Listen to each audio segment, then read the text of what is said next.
a lot of ways to get steel in Conan Exiles, and they're not all made equal. If you're planning on making it the traditional, the handcrafted way, mining it and producing it yourself, you will need some furnaces. Well, regardless, you're probably going to need some furnaces. With there being no difference in craft cost, but being a great difference in craft time, which you mostly want to aim to get a heat efficient furnace, but you're going to need some steel to be able to make it anyway. So costing us 100 iron reinforcements, costing us 100 steel reinforcements as it is, but you can start out with a little guy. Either pop iron in there or your raw iron blocks and then smelt it away with some brimstone, and that will give you the cost of 3 iron and 1 steel fire. You will get steel bars. To make steel fire, you also need brimstone and you will also need demon blood, or you can get it some other ways as well. This way being the least optimal, but you can get a lot of iron for free. And if you happen to live near a lot of brimstone and you don't have a blacksmith, this can be worthy for your first bunch of benches. But beyond that, I'd stop using it. I'd rather get these iron bars and make your way to not a tier 1 blacksmith, although you can just to start out, but it will cost you 2 iron bars to create 1 iron reinforcement.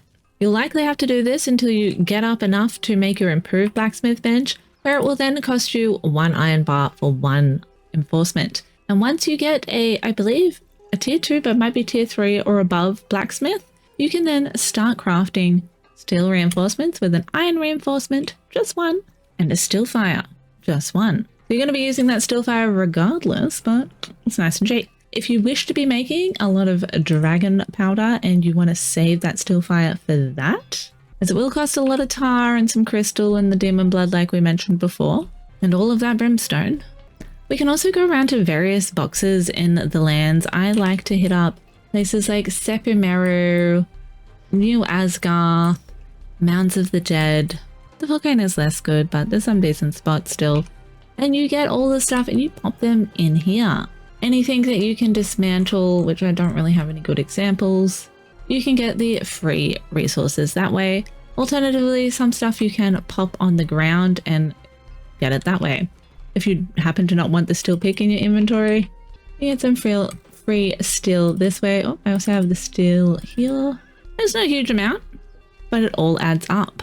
To build your first blacksmith bench, you're going to need 50 iron bars. To make your improved blacksmith bench, you're going to need 100 iron bars and 100 brick, which is pretty easy to come by. And then you can make a garrison bench. Which one are we? Here. Which will give you better stats and make it much cheaper for crafting stuff in there too. So definitely aim for getting this guy, but it will cost you 100 steel reinforcements. But a fun thing you can do, if things aren't damaged and you happen to not have anything in them and they cost the same resources to make, you can demolish them and you get back the same amount of resources that it costs to make. So if you need that 100 iron reinforcements and you have this guy made and you need the other guy, you can destroy him and build this and then switchy swatchy until you have enough to build them individually, which is kind of handy. As you are likely also going to need a cauldron for making the steel fire. You can find some here and there like I mentioned before, but it's not that reliable. And the better the cauldron, the better it used to be, but it seems like it's the same in even the lower cauldron now. So you can just build a shitty little cauldron for not very much. Didn't mean to do that. 50 iron bars. And then our next one is 100 iron bars. And then our big one is 200 steel, hardened steel. If you do want hardened steel from your steel, the best way to do it, other than dismantling things like we mentioned, is adding black ice in there, and that will make your hardened steel. I obviously like to take out anything else that's not crafting so it can get done quicker, or just put it in a better bench. Better benches also have bigger inventories and go much quicker. But if you are a loot goblin, you will usually find you get more than enough for your own personal use by just dismantling stuff. Pick up everything and dismantle it all. If you have a tribe or you're not that loot goblin-y, you will find you will need to make some of this stuff. But I've already got 22 in here and I haven't even been trying. There's also a rare chance that the Katan caravans will be around and you can hunt some sorcerers. This spot at Thelka's End is a good little spot to come, knock them out, drag them to the caravan and trade them in for some loot boxes. Those loot boxes often have a lot of steel in them. So that's probably my number one best way to do it when that is available, but it comes and goes every now and then. So it might not be available when you happen to be playing. It's generally every couple of months, so maybe you don't feel like waiting. Good spots to come get iron in all the different areas. Over here we have Tower of the Bats, which is possibly one of the best spots to come get iron. It is a little bit spread out, but as you can see, it's absolutely everywhere. Couple of rock donkeys you have to deal with down there, nothing too crazy though. All along this little area here in 5F, just around the Tower of the Bat. And it's also pretty close to the Unnamed City obelisk and the Sinkhole obelisk. If you're in the jungle, it's a little bit more unfortunate and you're probably going to want to travel, but there are a few little nodes around the Pagoda of Boundless Lust that'll probably get you by unless you're really building a huge thing or you're super grindy and want to get it all done now. It's not a bad little farm. There's a couple more on those islands over there. We're here in 5NO. Sometimes there's also a Katan caravan in this area, but we are in the jungle crevice. You can get silver down in the middle. All around the outside, there's a bunch of iron. Probably the most iron in the jungle area. Scattered all about. There are little nodes here and there that you'll find. These are just some of the bigger chunks that are worth traveling to. We are at 6N at the Descent of Dagon, or the crevice. 6M. I said 6N. It is worth mentioning the spot at J5. You can climb up the rocks and get these chunks. It's pretty handy. It's probably the biggest amount on Noob Beach. That's in one little area. That's super easy to get to. Now, obviously, I'm not mentioning every spot. I don't have all day. But around the Muriel's Hope Oasis in 7E has a fair few nodes for just being in the middle of nowhere. And there's a bunch of coal that you can get here for burning. More down there. A bit more around this side. And the guys in the den itself tend to drop a fair bit of iron, just in general. You get some nice loot boxes here. We head over to 6BC by Sepia if you haven't gotten enough from the boxes in there. You can find the abandoned silver mine. There's a lot of metal in there as well as just scattered about. It's not all silver. And on the other side, you also get a couple of nodes along the green wall of death. You can run along here and harvest all of this for the XP. Build a little shack, smelt that while you're going and harvesting Sepia demolish all of that, and then move along your way or build a little base here. It's a nice flat area. A little bit more over here. And it's scattered throughout the city also. More chunks down here, some on the other side. Nope, maybe just coal. Could have sworn there was some iron over here. Tripping. But there's some more iron up here. There's definitely more than enough to get around. Ironbreaker Ridge. There you go.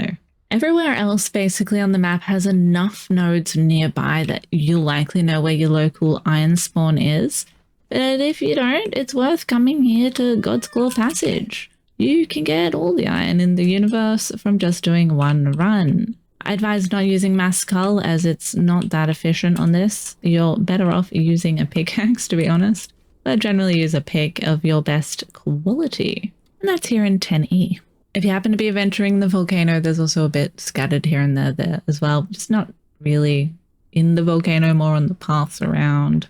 But it is an excellent place to come get Brimstone. I have a couple of different guides actually on how to get Brimstone. But making your way to the very center of the volcano, pretty easy to come. If you don't know, check out my volcano guide. Head on in there. Go splat. If you haven't been here in a while, you might be unfamiliar with them adding all of the spawns in here.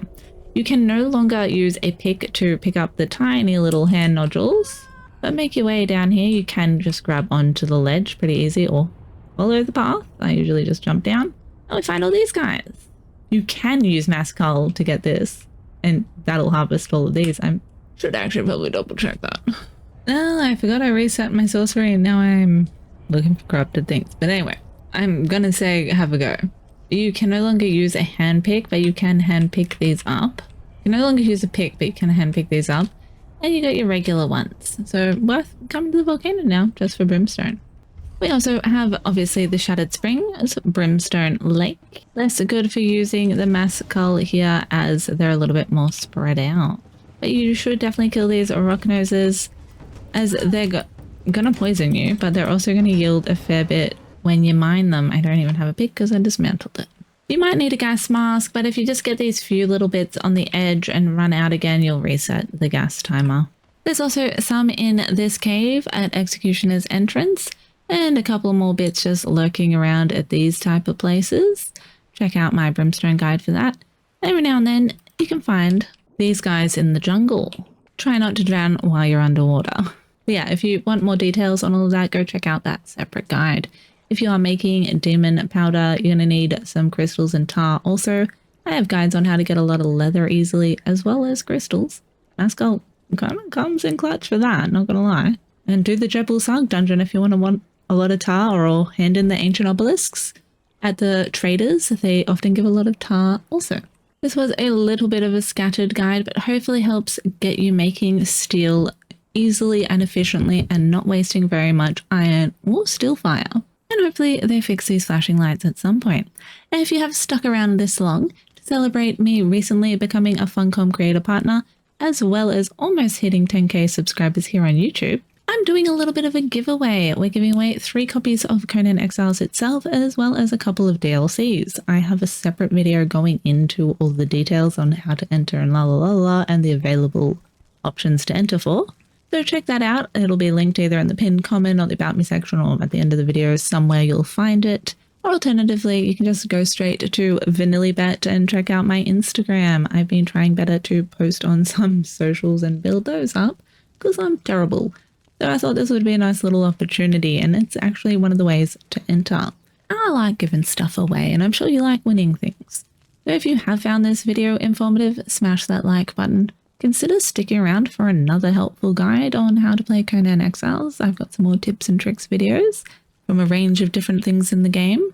And let me know in the comments if there's anything you'd like to see specifically, or if this was helpful or you hated every single thing about it. Always love to hear y'all's feedback. And yeah, hit that subscribe button if you're not already and you've watched a couple of videos. I like to rant at the end, so my retention's never very good. But if you have watched a few videos and stuck around, consider subscribing. It does mean a bunch, and we'll hit that 10k subscriber goal. And yeah, as long as you're watching this video before the 1st of October 2025, feel free to enter that competition, although I'm sure we will be having another one anyway. Maybe more, hopefully more. Until next time, I hope you have an excellent day, evening, night, morning, whatever it may be, wherever you may be. Have a good one.